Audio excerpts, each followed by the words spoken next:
Inside ಸುದ್ದಿಗೆ ಸ್ವಾಗತ. ನಾನು ಪ್ರಮೋದ್. ಮತ್ತೆ ಇವತ್ತು 3 ವಿಶೇಷ ಸುದ್ದಿಗಳನ್ನು ಹೊತ್ತು ನಿಮ್ಮ ಮುಂದೆ ಬಂದಿದ್ದೀನಿ. ಯಾವುದದು ಆ ವಿಶೇಷ ಸುದ್ದಿಗಳು, ಪ್ರಮುಖ ಸುದ್ದಿಗಳು ಅನ್ನೋದನ್ನು ಒನ್ ಬೈ ಒನ್ ನೋಡ್ತಾ ಹೋಗೋಣ.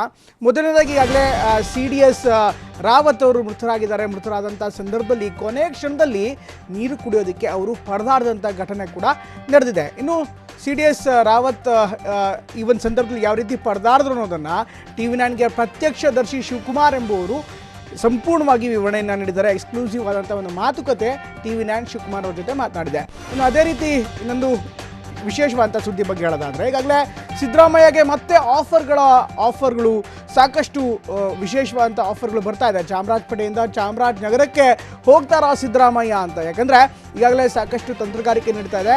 ಕಾಂಗ್ರೆಸ್ ಪಡೆಯಲ್ಲಿ ಮೂಲ ಮತ್ತು ವಲಸೆ ಗಲಾಟೆ ಇನ್ನೂ ಕೂಡ ಜೀವಂತ ಆಗಿದೆ.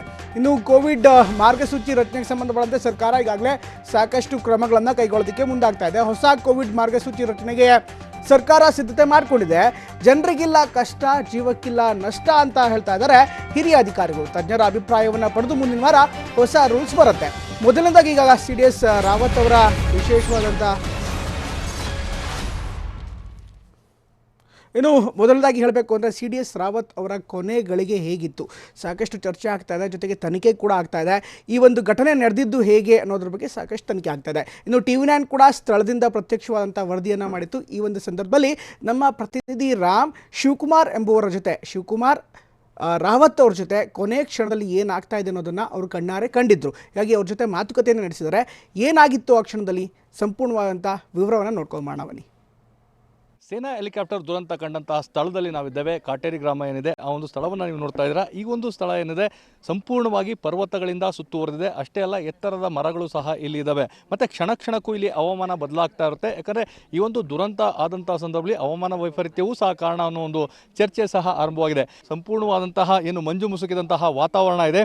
ಇದರಿಂದಾಗಿಯೇ ಇಲ್ಲಿ ಕಾರ್ಯಾಚರಣೆ ನಡೆಸುವಂಥದ್ದು ಮತ್ತು ಎಲ್ಲವೂ ಸಹ ಸಾಕಷ್ಟು ಕ್ಲಿಷ್ಟಕರವಾಗಿರ್ತದೆ. ಇದೇ ರೀತಿಯಾದಂಥ ಪರಿಸ್ಥಿತಿ ಕ್ಷಣಕ್ಕೂ ಇಲ್ಲಿ ಬದಲಾಗ್ತಾ ಇರ್ತದೆ. ಇದ್ರ ಬಗ್ಗೆ ಮಾತಾಡಲಿಕ್ಕೆ ಇಲ್ಲಿ ಆ ಒಂದು ಪ್ರತ್ಯಕ್ಷದರ್ಶಿಯಾದಂಥ ಶಿವಕುಮಾರ್ ನಮ್ಮ ಜೊತೆ ಇದ್ದಾರೆ. ಅವರಿಗೆ ಕನ್ನಡ, ಹಿಂದಿ ಬರೋದಿಲ್ಲ, ತಮಿಳಿನಲ್ಲಿ ಮಾತಾಡ್ತಾರೆ. ಅವ್ರನ್ನ ಮಾತಾಡಿಸುವಂಥ ಪ್ರಯತ್ನ ಮಾಡೋಣ. ಅವತ್ತು ಇಲ್ಲಿ ಏನಾಗಿತ್ತಂತ நின்று நேற்று வந்து ஒரு 12 மணிக்கு வந்து நான் என்னோட மச்சான வீட்டுக்கு வந்திருந்தேன். வந்துட்டு இருக்கும்போது டமார்னு ஒரு சவுண்டு கேட்டுச்சு. சவுண்டு கேட்கும்போது என்னடா சவுண்டு கேட்குது அப்படின்ட்டு நம்ம போய் பார்க்கும்போது அது ஒரு ஹெலிகாப்டர் வந்து ஆக்சிடென்ட் ஆனது வந்து நாங்கள் கண்டுபிடிச்சிட்டோம். அது ஹெலிகாப்டர் தான் தெரியும். ஆனால் இங்கே ஹில்ஸுக்கு வந்து ஆர்மி ஹெலிகாப்டர் எப்போதுமே யூஸ்வலாக வரும்போது அந்த ஹெலிகாப்டர் பக்கத்தில் யாரும் வந்து காப்பாற்ற போகலாம் அப்படின்ட்டு பார்க்கும்போது ஓவர் ஃபயர் ஆகிருந்துருச்சு. இன்னொன்று வந்து ஹெலிகாப்டரில் வந்து அந்த ஃபியூலு, கேஸ் இதுங்கெல்லாம் இருக்கனால அது எங்களுக்கு ஒரு பயம். ஏன்னா அது பிளாஸ்ட் ஆகிடுச்சுன்னா பக்கத்தில் இருக்கவங்களுக்கு பிரச்சனையை அமைஞ்சிரும்ன்ட்டு உடனடியாக என்ன பண்ணால், சரி ஹெலிகாப்டரில் உள்ளவங்களை காப்பாற்ற முடியாது, நமக்கு அதுக்கு ஹெலிகாப்டருக்கு வெளியில் வந்து யாராவது இருந்தாங்களா அவங்கள சேவ் பண்ணலாம் அப்படின்னு சொல்லிட்டு ஃபாரஸ்ட்டுக்குள்ளே வந்து சர்ச் பண்ணி உள்ளே பார்த்தோம். உள்ளே பார்க்கும்போது 3 லொக்கேஷனில் வந்து 3 பேர் உயிரோடு வந்து உயிருக்கு போராடிக்கிட்டு இருந்தாங்க. ஆனால் அவங்கள ரொம்ப டீப் ஸ்லாண்டிங்கில் இருந்தனால, ரொம்ப செடிக்குள்ளே இருந்தனால அவங்கள உடனடியாக எங்களால் தூக்கிட்டு வர முடியல. ஏன்னா 2 பேர் தான் போயிருந்தா. சரி அவங்கள அந்த செடி இதெல்லாம் வெட்டி அவங்கள மேலே கொண்டு வரணும்னா நமக்கு ரோப் வேணும், நைஃப் வேணும், இதெல்லாம் வேணும். அப்போ ஏரியா மக்கள்கிட்ட வந்து வாங்கும்போது எங்களுடைய லோக்கல் இன்ஸ்பெக்டர் சார் வந்திருந்தார்.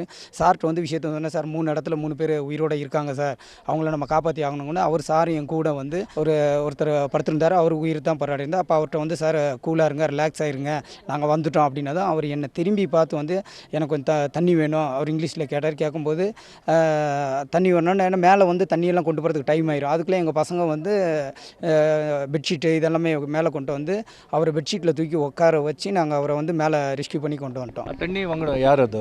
அப்போ தண்ணி கேட்டவர் வந்து எனக்கு யாருன்னே தெரில. ஏன்னா அவர் ஒரு ராணுவ வீரராக தான் இருந்தேன்.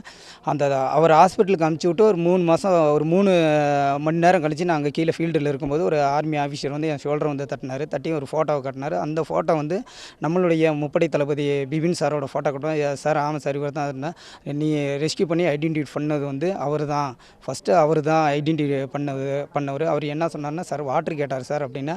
எனக்கு ரொம்ப ஃபீலிங் என்னென்னா, நம்மளுடைய தேசத்தை காப்பாற்ற ஒரு தளபதி வந்து தண்ணி கேட்ட நிலையை கொடுக்க முடியலைன்ற அந்த ஃபீலிங் வந்து இதுவரை என் மனசுக்குள்ளே வந்து இதுவரை வந்து தூக்கமோ சாப்பாடோ வர முடியல. ஏன்னா நம்மளுடைய தேசத்தை மிகப்பெரிய அடையாளம் இல்லை அவர். அந்த வாய்ப்பு நமக்கு கிடச்சி வந்து இறைவன் வந்து அவரை வந்து காப்பாற்றாமல் விட்டாருன்ற வேதனை இருக்குது சார். ಇದು ಪ್ರತ್ಯಕ್ಷ ಶಿವಕುಮಾರ್ ಅವರ ಮಾತು. ಕ್ಯಾಮ್ರಾ ಪರ್ಸನ್ ರಘು ಜೊತೆ ರಾಮ್, TV9. ಇದು ರಾಜಕೀಯ ಸುದ್ದಿಯತ್ತ ನೋಡೋದಾದ್ರೆ, ಸಿದ್ದರಾಮಯ್ಯ ವಿರುದ್ಧ ಸಾಕಷ್ಟು ಆರೋಪಗಳು ಕೇಳಿಬಂದಿದ್ದು. ಅವರು ಬಾದಾಮಿಲಿ ನಿಂತ್ಕೋಬಾರ್ದು, ಬಾದಾಮಿ ಯಾಕೆ ಅವರು ಸ್ವಕ್ಷೇತ್ರಕ್ಕೆ ಹೋಗಿ ನಿಂತ್ಕೊಳ್ಳಿ ಅಂತ ಸ್ವತಃ BB ಚಿಮ್ಮನಕಟ್ಟಿ ಕಾಂಗ್ರೆಸ್ ನಾಯಕ ಹೇಳಿದರು. ಆದರೆ ಇದೆಲ್ಲ ಘಟನೆ ಆದ ಬಳಿಕ ಈಗ ಸಿದ್ದರಾಮಯ್ಯ ಅವರಿಗೆ ಆಫರ್ಗಳ ಮೇಲೆ ಆಫರ್ ಬರ್ತಾ ಇದೆ. ಚಾಮರಾಜಪೇಟೆಯಿಂದ ಈಗ ಚಾಮರಾಜನಗರಕ್ಕೆ ಕೂಡ ಆಫರ್ ಬಂದಿದೆ. ಹಾಗಾದರೆ ಈ ಆಫರ್ ಹಿಂದೆ ಯಾವ ತಂತ್ರಗಾರಿಕೆ ಇದೆ, ಏನಿದೆ ಒಳಮರ್ಮ ನೋಡೋಣ ಬನ್ನಿ ವರದಿಯಲ್ಲಿ. ಮತ್ತೆ ಚರ್ಚೆಗೆ ಬಂದ ಸಿದ್ದರಾಮಯ್ಯ ಮುಂದಿನ ಕ್ಷೇತ್ರ ಚಾಮರಾಜಪೇಟೆ ಜೊತೆ ಚಾಮರಾಜನಗರಕ್ಕೂ ಆಹ್ವಾನ. ನಡೆ ಹಿಂದೆ ಇದೆಯಾ ಸಿದ್ದರಾಮಯ್ಯ ಹೊಸ ದಾಳ?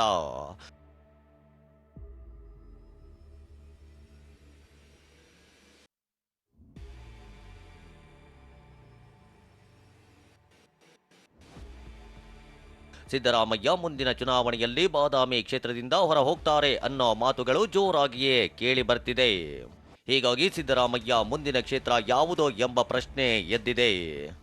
ಅದೇ ಕಾರಣಕ್ಕೆ ಈಗ ಕೈ ಶಾಸಕರು ನಾ ಮುಂದು ಎಂಬಂತೆ ಈಗ ಸಿದ್ದರಾಮಯ್ಯಗೆ ಆಫರ್ ನೀಡ್ತಿದ್ದಾರೆ.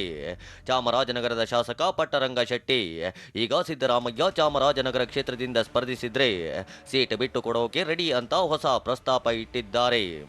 ನಾನೇ ಕರೀತಾ ಇದ್ದೀನಿ ಚಾಮರಾಜನಗರಕ್ಕೆ ಬಂದು ನಿಂತ್ಕೊಳ್ಳಿ ಅಂತ. ನಾನೇ ನನ್ನಲ್ಲಿ ನನ್ನ ಕಾರ್ಯಕರ್ತರು ನಮ್ಮ ಈ ಭಾಗದ ಜನ ಬಯಸ್ತಾರೆ, ಅವರು ಇಲ್ಲೇ ಬರ್ಬೋದು. ನಾನು ಧಾರಾಳವಾಗಿ ಅವ್ರಿಗೆ ಬಿಟ್ಕೊಡಕ್ಕೆ ಸಿದ್ಧ ಇದ್ದೀನಿ. ಖಂಡಿತವಾಗಿ 100ಕ್ಕೆ 100 ರೆಡಿ ಇರ್ತೀನಿ. ಅವ್ರು ಬಂದು ಇನ್ನೂ ಅಭಿವೃದ್ಧಿ ಆಯ್ತು. ನಾನು ಕೆಲಸ ಮಾಡೀನಿ. ಒಬ್ಬ ಮುಖ್ಯಮಂತ್ರಿ ಆದವರು, ಮಾಜಿ ಮುಖ್ಯಮಂತ್ರಿಯಾಗಿ ಮುಂದೇನೂ ಅವರು ಒಬ್ಬ ಲೀಡರ್ ಆಗ್ತಕ್ಕಂಥವ್ರು. ಅವ್ರು ಇಲ್ಲಿಗೆ ಬಂದರೆ ನಮ್ಮ ಇಲ್ಲಿಯ ಜನಾಂಗದ ಸೌಭಾಗ್ಯ ಅಂತ ನಾನು ಭಾವಿಸ್ಕೊತೀನಿ. ಇನ್ನೊಂದೆಡೆ ಕೆಲ ದಿನಗಳ ಹಿಂದಷ್ಟೇ ಸಿದ್ದರಾಮಯ್ಯ ಬಾದಾಮಿಗೆ ಏಕೆ ಅವರು ತಮ್ಮ ಸ್ವಕ್ಷೇತ್ರಕ್ಕೆ ಹೋಗ್ಲಿ ಅಂತ ವೇದಿಕೆಯಲ್ಲೇ ಬಿಬಿ ಚಿಮ್ಮನಕಟ್ಟಿ ಕಾರಬಾಗಿ ಹೇಳಿದ್ರು. ಅತ್ತ ಪರಿಷತ್ ವಿಪಕ್ಷ ನಾಯಕ SR ಪಾಟೀಲ್ ಕೂಡ ಟಿಕೆಟ್ ಕೈತಪ್ಪಿದ ಹಿನ್ನೆಲೆಯಲ್ಲಿ ಸಿದ್ದರಾಮಯ್ಯ ವಿರುದ್ಧ ಪರೋಕ್ಷವಾಗಿ ಕಿಡಿಕಾರಿದ್ರು. ಇದರ ಹಿಂದಿನ ಲೆಕ್ಕಾಚಾರವೇ ಬೇರೆ ಅನ್ನೋದು ಸಿದ್ದು ಬಣದ ಮಾತು. SR ಪಾಟೀಲ್ಗೆ ಟಿಕೆಟ್ ತಪ್ಪಿದ ಬಳಿಕ ಮೂಲ ಕಾಂಗ್ರೆಸ್ಸಿಗರೆಲ್ಲ ಒಂದಾಗಿ ಸಭೆ ನಡೆಸಿದ್ರು. ಇದಾದ ಬಳಿಕವೇ ಚಿಮ್ಮನಕಟ್ಟಿ ವಿಪಕ್ಷ ನಾಯಕನ ವಿರುದ್ಧ ಸಿಟ್ಟಾಗಿದ್ರು. ಆದರೆ ಇದಕ್ಕೆ ಸಿದ್ದರಾಮಯ್ಯ ಮಾತ್ರ ಯಾವುದೇ ಪ್ರತಿಕ್ರಿಯೆ ನೀಡಿಲ್ಲ. ಬದಲಾಗಿ ಮುಂದಿನ ಚುನಾವಣೆಗೆ ಚಾಮರಾಜಪೇಟೆಯಿಂದ ಸ್ಪರ್ಧೆ ಮಾಡ್ತೀರಾ ಅಂತ ಪರೋಕ್ಷವಾಗಿ ಕೇಳಿದ್ರು. ಸಿದ್ದರಾಮಯ್ಯ ಮಾತ್ರ ನಾನು ಸದ್ಯಕ್ಕೆ ಬಾದಾಮಿ ಶಾಸಕ, ನನಗೆ ಚಾಮರಾಜಪೇಟೆ ಮೇಲೆ ಒಲವೋಗಿಲ್ಲ, ತಿರಸ್ಕಾರವಾಗಿಲ್ಲ ಎಂದಿದ್ದಾರೆ. ನೋಡಪ್ಪ, ಇಲ್ಲಿ ಬರ್ತಾ ಇರ್ತೀನಲ್ಲ ಆಗಾಗ್ಗೆ, ಅದಕ್ಕೋಸ್ಕರ ಹೇಳ್ತಾರೆ. ನಾನು ಸದ್ಯಕ್ಕೀಗ ಬಾದಾಮಿ ಕ್ಷೇತ್ರದ ಶಾಸಕ. ಬಹಳ ಕಡೆ ಕೇಳ್ತಾ ಇದ್ದಾರ್ರಿ. ಕೋಲಾರದವ್ರು ಕೇಳ್ತಾರೆ, ಚಾಮರಾಜಪೇಟೆಯವ್ರು ಕೇಳ್ತಾರೆ, ಕೊಪ್ಪಳದವ್ರು ಕೇಳ್ತಾರೆ.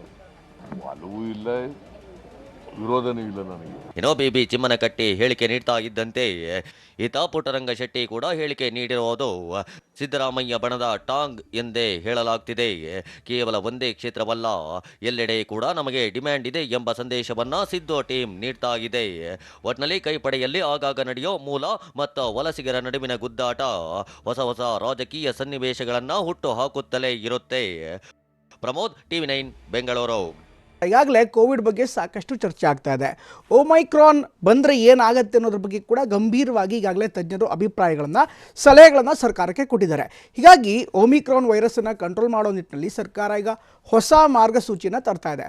ಆದರೆ ಆ ಮಾರ್ಗಸೂಚಿ ಹೇಗಿರಬೇಕು ಅನ್ನೋದ್ರ ಬಗ್ಗೆ ಸರ್ಕಾರದ ಮಟ್ಟದಲ್ಲಿ ಸಾಕಷ್ಟು ಚರ್ಚೆ ಆಗ್ತಾ ಇದೆ. ಪ್ರಮುಖವಾಗಿ ಈ ಬಾರಿ ಜನರಿಗೆ ಕಷ್ಟ ಇಲ್ಲ, ಜೀವಕ್ಕೆ ಅಪಾಯ ಇಲ್ಲ ಅನ್ನುವಂಥ ಪಾಲಿಸಿನ ಸರ್ಕಾರ ಈ ಬಾರಿ ತರ್ತಾ ಇರೋ ಥರ ಕಾಣಿಸ್ತಾ ಇದೆ. ರೆಡಿ ಆಗ್ತಾ ಇದೆ ಕೋವಿಡ್ ಹೊಸ ಮಾರ್ಗಸೂಚಿ. ಲಘು ಬಿಗಿ ಫಾರ್ಮುಲಾಕ್ಕೆ ಅಧಿಕಾರಿಗಳ ಚಿಂತನೆ.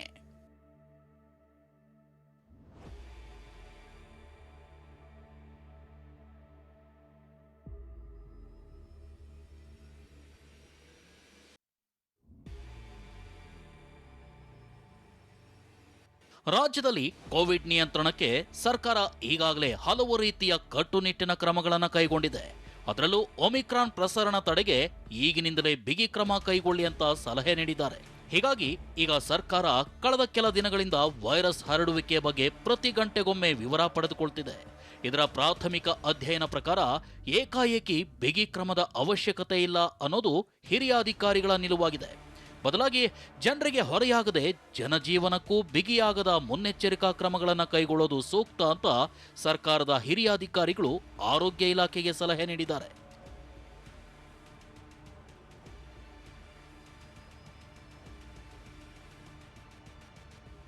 ಇನ್ನೊಂದೆಡೆ ಕ್ರಿಸ್ಮಸ್ ಹಾಗೂ ಹೊಸ ವರ್ಷಾಚರಣೆಗೆ ಸಂಪೂರ್ಣ ಅನುಮತಿ ನೀಡಿದ್ರೆ ಮುಂದಿನ ದಿನಗಳಲ್ಲಿ ಸೋಂಕು ಏಕಾಏಕಿ ತಾರಕಕ್ಕೇರಬಹುದು. ಹೀಗಾಗಿ ವರ್ಷಾಚರಣೆ ಸಂಭ್ರಮಕ್ಕೆ ಬ್ರೇಕ್ ಹಾಕುವ ಬಗ್ಗೆ ಗಂಭೀರವಾಗಿ ಚಿಂತಿಸಲಾಗಿದೆ. ಇದಲ್ಲದೆ ಗುಂಪು ಸೇರಬಾರದು, ಸಭೆ ನಡೆಸಬಾರದು ಅಂತ ನಿಯಮ ಅಳವಡಿಸಿ 500 ಮಂದಿಗೆ ಅವಕಾಶ ನೀಡೋದೇ ಹಾಸ್ಯಾಸ್ಪದ ಅನ್ನೋದು ತಜ್ಞರ ಅಭಿಪ್ರಾಯ. ಹೀಗಾಗಿ ಇದೇ ಪರಿಸ್ಥಿತಿ ಮುಂದುವರೆದ್ರೆ ಮದುವೆ ಸೇರಿದಂತೆ ಶುಭ ಕಾರ್ಯಕ್ರಮಗಳಿಗೆ ಅಷ್ಟೇನೂ ಬಿಗಿ ನಿಯಮ ಅಳವಡಿಸಲಾರದು. ಆದರೆ ಸೋಂಕು ಏರಿಕೆಯಾದರೆ ಪರಿಸ್ಥಿತಿ ನೋಡಿ ಸಂಖ್ಯೆಯ ನಿರ್ಧಾರ ಮಾಡಲು ಅಧಿಕಾರಿಗಳು ಮುಂದಾಗಿದ್ದಾರೆ. ಇನ್ನು ಈ ಬಾರಿ ಮಾರ್ಗಸೂಚಿಯ ಜವಾಬ್ದಾರಿ ಮಂಜುನಾಥ್ ಪ್ರಸಾದ್ ಸೇರಿದಂತೆ ಹಿರಿಯ ಅಧಿಕಾರಿಗಳ ಹೆಗಲಿಗೆ ಬೀಳಲಿದೆ. ಕಳೆದ ಬಾರಿ ಕೂಡ ಮುಖ್ಯ ಕಾರ್ಯದರ್ಶಿ ಜೊತೆ ಸೇರಿ ಮಂಜುನಾಥ್ ಪ್ರಸಾದ್ ಹಾಗೂ ಇತರ ಹಿರಿಯ ಅಧಿಕಾರಿಗಳು ಗೈಡ್ಲೈನ್ ಸಿದ್ಧಪಡಿಸಿದ್ರು. ಈ ಬಾರಿಯೂ ಕೂಡ ಜನರಿಗೂ ತೊಂದರೆಯಾಗದಂತೆ, ಜೀವಕ್ಕೂ ಅಪಾಯವಾಗದಂತೆ ಮಾರ್ಗಸೂಚಿ ತಯಾರಿಸಲು ಸರ್ಕಾರ ಹಿರಿಯ ಅಧಿಕಾರಿಗಳನ್ನು ಅವಲಂಬಿಸಿದೆ. ಏನೇ ಆದರೂ ಕಳೆದ ಬಾರಿಯಷ್ಟು ಬಿಗಿ ನಿಯಮಗಳು ಸದ್ಯಕ್ಕೆ ಜಾರಿಯಾಗುವುದಿಲ್ಲ ಅನ್ನೋದು ಸರ್ಕಾರದ ಮೂಲಗಳ ಮಾಹಿತಿ. ಪ್ರಮೋದ್, TV9 ಬೆಂಗಳೂರು.